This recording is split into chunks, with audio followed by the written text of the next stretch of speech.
Hey kids, this is Mr. Cohen. Actually, that's no, it's not Pablo. That's Boris, my other pug from the past. Um, Today, we are going to be moving on from the exploration unit, and we're going to be looking at three West African kingdoms. And did you know one of the richest men that ever lived was from Africa?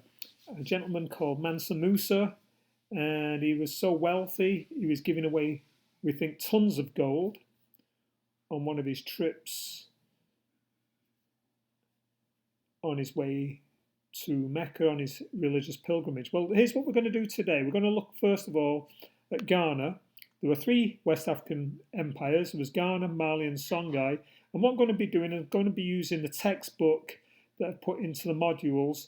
There are three sites for the textbook. You can do the Control F textbook. You can show your parents how to find specific information real fast by doing Control F.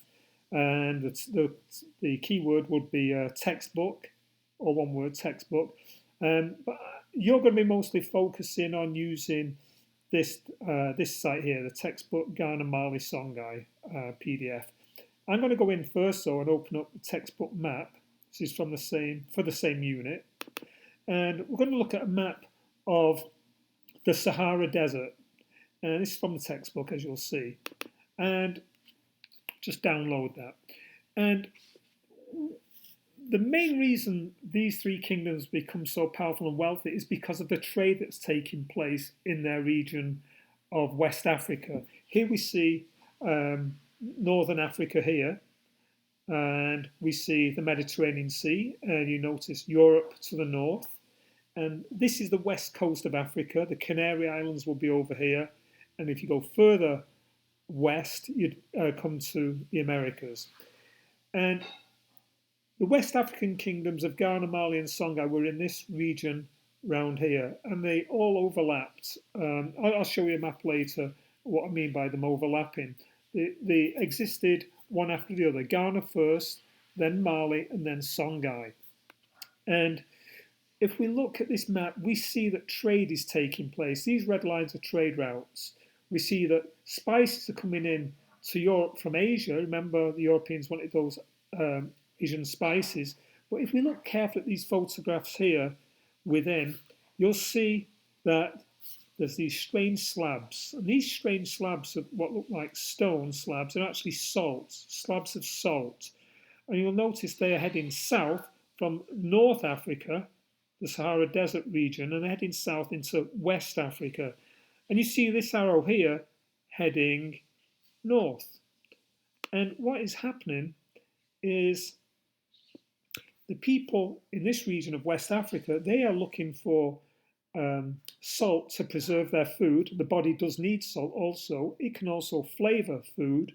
But, you know, we don't have refrigeration at this time period we're looking at. We're looking at what would we consider around the times of the Middle Ages. So maybe 600 to 600 AD or Common Era to 1600 Common Era.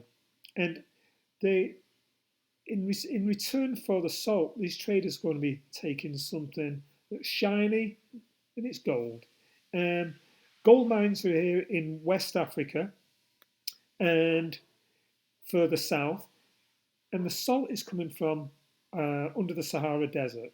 Believe it or not, the Sahara Desert used to be a lake. You're going to be watching a video on that this week. So let's take a look at this map. Okay, it says here salt's used to preserve and flavour food, and it's available in the Sahara. These traders are going to go from the north, taking these slabs of salt on camels. Camels, don't forget, have adapted to survive in desert regions, and camels were brought into this area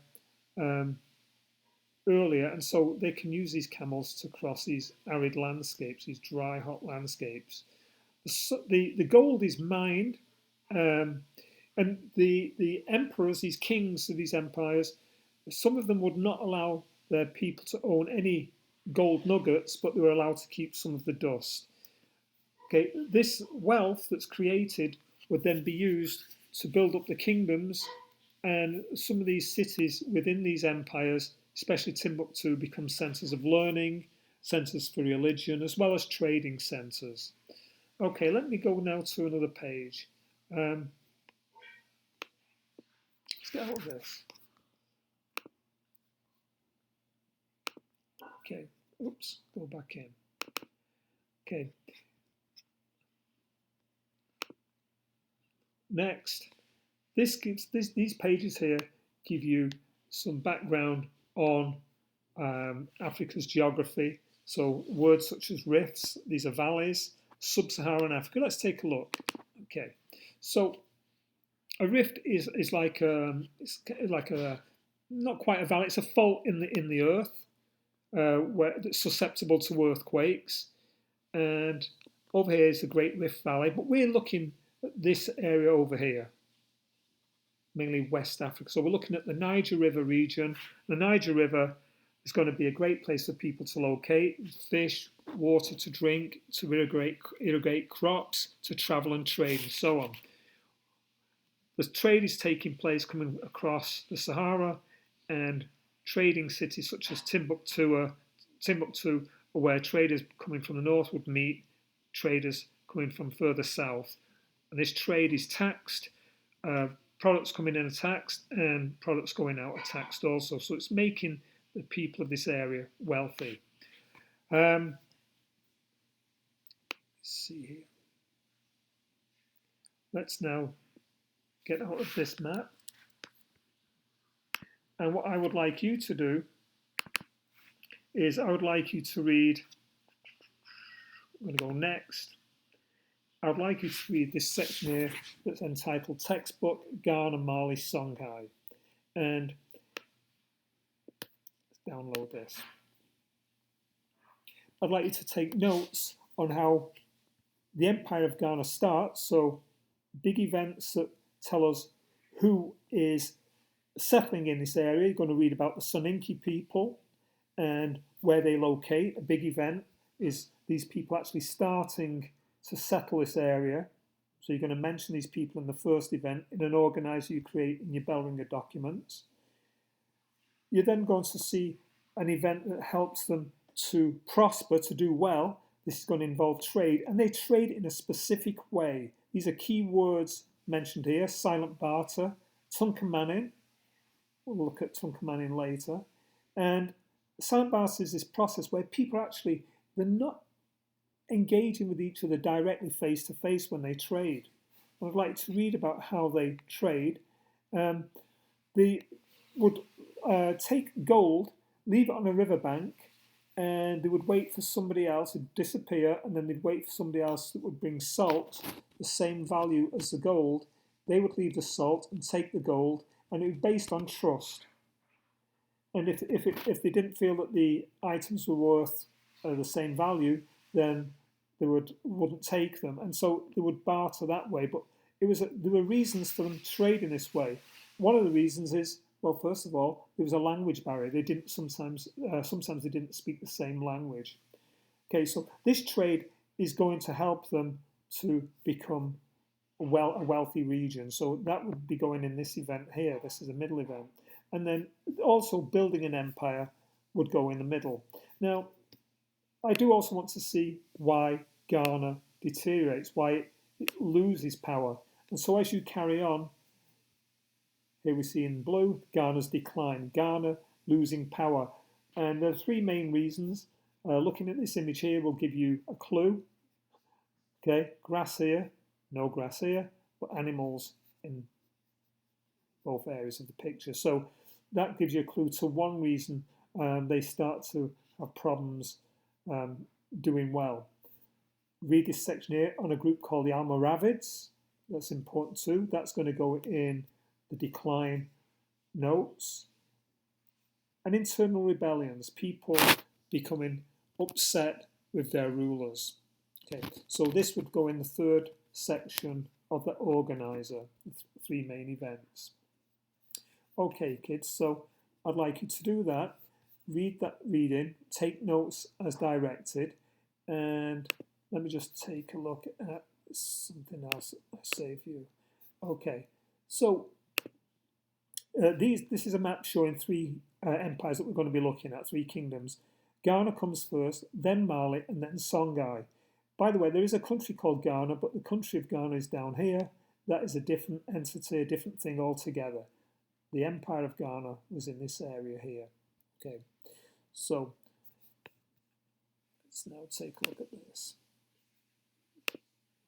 Oops. Okay. Some of you might have seen the movie The Lion King, and the